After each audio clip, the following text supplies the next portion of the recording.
Samantala sa ating good news naman po mula sa basura tungo sa kabuhayan, mga eco bag na likapon ng solid waste workers sa Pozorobio. Ating alamin sa ulat po ni Idol Maya.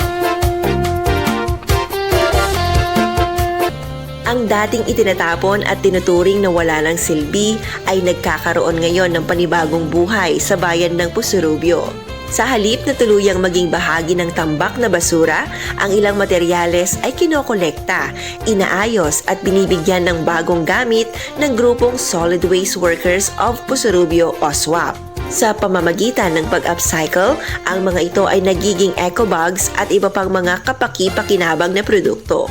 Bahagi ito ng pagsusulong ng lokal na pamahalaan ng Pozorobio ng mas eco-friendly na pamumuhay at mas responsableng pangangalaga sa kalikasan.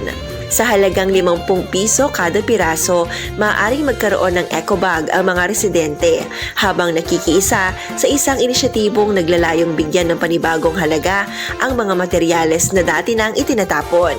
Ngunit higit pa sa pagiging alternatibong produkto, may isa pang layunin ang proyekto, ang makalikha ng kabuhayan para sa mga manggagawang nasa likod nito.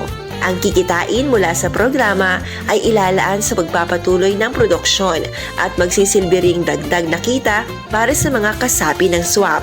Sa eco bag or sa bawat eco bag na nililikha, hindi lamang basura ang nabibigyan ng bagong anyo, na ipapakita rin na ang wastong pangangalaga sa kalikasan ay maaaring samahan ng mga oportunidad at kabuhayan.